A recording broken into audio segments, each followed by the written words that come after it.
Selamat pagi, kami dari kelompok 11, saya Leandro, dan kedua teman saya Febriana dan Gabriela. Hari ini kami akan menjelaskan tentang kasus bioetik kami. Yang hari ini akan kami bahas yaitu pertama kasus, kedua makroetisnya, ketiga mesoetisnya, dan keempat mikroetisnya. Yang pertama ada kasusnya. Kasus ini bercerita mengenai pengadilan Belanda yang mengizinkan untuk melakukan euthanasia pada pasien dengan demensia tingkat lanjut. Kasus ini berpusat dari wanita berusia 74 tahun yang dieuthanasia karena mengalami demensia tingkat lanjut. Sebelum wanita ini mengalami demensia tingkat lanjut, dia itu pernah mengatakan keinginannya untuk mati. Dokter yang menanganinya, yang memberikan euthanasia pada wanita ini, telah menanyakan pada wanita itu sebanyak 3 kali untuk keyakinan wanita tersebut untuk mati. Tetapi bukan keinginannya untuk bertahan hidup, karena dia tidak mengingat apapun tentang itu. Pasien ini mengalami long dan short term memory yang sangat buruk. Bahkan, wanita ini tidak bisa mengenali suaminya. Kemudian saya akan menjelaskan makroetisnya. Di sini kami membuat AIOPAD CSART yang terdiri dari agennya, the Supreme Court of the Netherlands. Isunya, pasien dengan demensia tingkat lanjut dapat dieuthanasia. Untuk opsi yang dimiliki oleh agen, yang pertama adalah memberikan izin pada rumah sakit atau dokter untuk melakukan euthanasia. Yang kedua, memperbolehkan dokter melakukan euthanasia dengan mengajukan permintaan tertulis sebelumnya. Yang ketiga, melarang semua pemberian euthanasia sama sekali pada semua kasus. Untuk postulated supraethical object-nya, untuk opsi yang pertama, yaitu melanggar keyakinan dan agama. Apakah hal tersebut etis? Tidak. Dan untuk determinannya, tidak, karena hal ini tidak etis. Untuk clarify, kenapa hal ini dikatakan tidak etis? Karena tindakan euthanasia yang bertujuan untuk menghilangkan penderitaan pasien, ini tidak dapat dibenarkan oleh agama apapun, karena dapat menghilangkan nyawa seseorang. Dan untuk postulated supraethical object dari opsi yang kedua, yaitu sama, melanggar keyakinan dan agama. Apakah hal tersebut etis? Tidak. Dan untuk determinannya, tidak, karena tidak etis.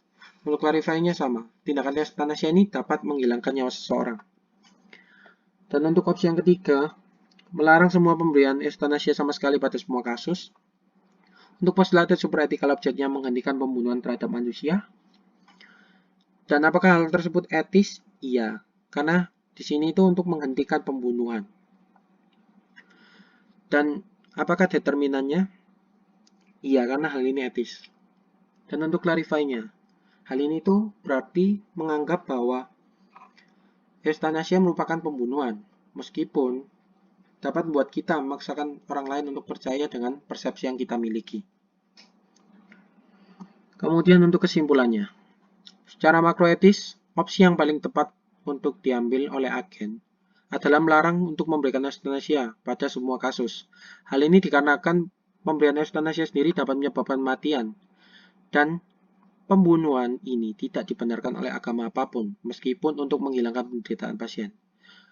Dan selanjutnya akan dijelaskan oleh kedua teman saya. Terima kasih.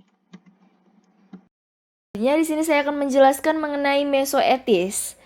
Oke, di sini sudah terlihat ada A quadrat POSIX chart-nya atau A quadrat POSIC chart-nya.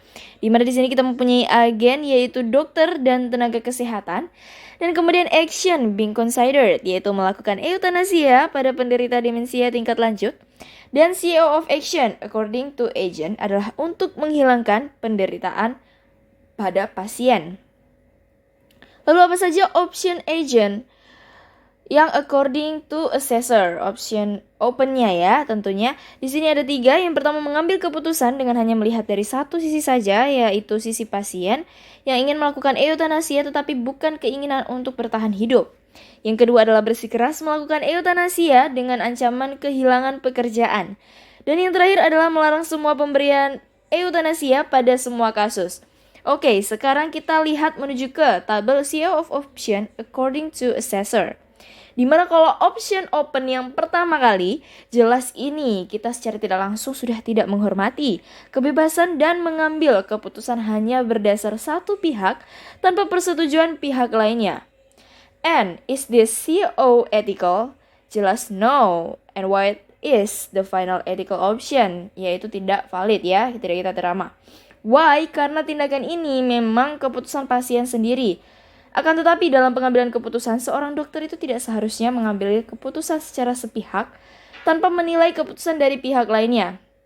Sedangkan option yang kedua, CO of option according to assessor-nya, yaitu tidak menghormati kebebasan dan hati nurani tenaga kesehatan yang hanya ingin menolong. Okay, so what is this CO ethical? Jelas no. And what is the final ethical option? Yaitu tidak diterima atau tidak valid tentunya. Nah, kenapa ya? Karena meskipun ini maksudnya memang baik adanya, yaitu untuk menghilangkan penderitaan, akan tetapi hal ini akan berujung pada pembunuhan. And last but not least, open option yang terakhir, CO of option according to assessor-nya, yaitu menghentikan pembunuhan terhadap manusia. Dan is this CO ethical? Yes, this is it.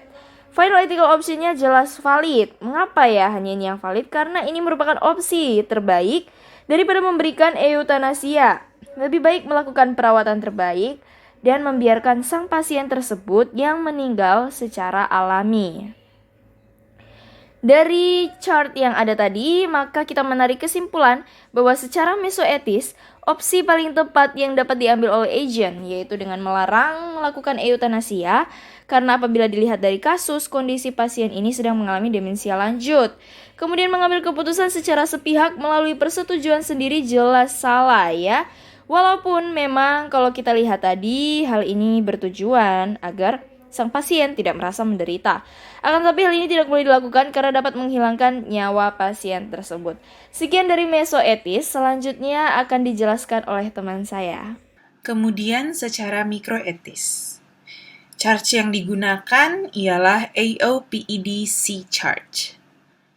Untuk agen ada dokter, kemudian option ada melakukan eutanasia dan tidak melakukan eutanasia.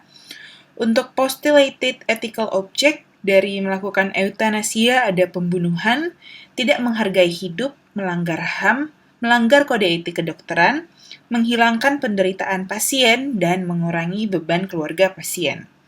Untuk postulated ethical object dari tidak melakukan eutanasia ada memperpanjang penderitaan pasien, menghargai hidup, tidak melanggar HAM, tidak melanggar kode etik kedokteran. Kemudian untuk evaluated dan ethic dari postulated ethical object, apakah eutanasia merupakan pembunuhan? Iya. Apakah etis? Tidak. Apakah eutanasia termasuk tidak menghargai hidup? Iya. Apakah etis? Tidak. Apakah eutanasia melanggar HAM? Iya. Etis? Tidak. Apakah eutanasia melanggar kode etik kedokteran? Ya. Apakah etis? Tidak. Apakah eutanasia menghilangkan penderitaan pasien? Iya. Etis? Tidak. Apakah eutanasia mengurangi beban keluarga pasien? Iya. Apakah etis? Iya. Kemudian, apakah tidak melakukan eutanasia memperpanjang penderitaan pasien? Iya. Apakah etis? Tidak. Apakah tidak melakukan eutanasia menghargai hidup? Iya. Apakah etis? Iya. Apakah tidak melakukan eutanasia tidak melanggar HAM? Iya. Apakah etis? Iya. Apakah tidak melakukan eutanasia tidak melanggar kode etik kedokteran? Iya. Apakah etis? Iya. Kemudian untuk clarify, asumsi dari kelompok kami untuk eutanasia ialah pasien tidak akan menderita lagi atas ingatan panjang dan jangka pendek yang sangat buruk yang membuatnya tidak lagi mengenali suaminya. Dan keluarga pasien tidak merasa pusing lagi memikirkan penderitaan yang pasien alami. Kemudian asumsi untuk tidak eutanasia adalah dengan tidak melakukan eutanasia berarti dokter tetap menghargai kehidupan. Dengan tidak melakukan eutanasia berarti tidak ada HAM yang dilanggar, dalam kasus ini ya merupakan pembunuhan.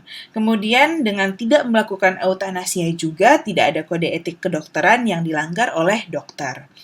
Lalu masuk ke kesimpulan, secara mikroetis, opsi paling tepat yang dapat diambil oleh agen adalah dengan tidak melakukan pemberian eutanasia. Walaupun dengan melakukan eutanasia, beban keluarga pasien berkurang, tetap saja sebaiknya dokter memilih untuk tidak melakukannya. Apabila dokter memilih untuk tidak memberikan eutanasia, berarti dokter masih menghargai kehidupan, tidak melanggar HAM, dan tidak melanggar kode etik kedokteran. Sekian dari kelompok kami, terima kasih.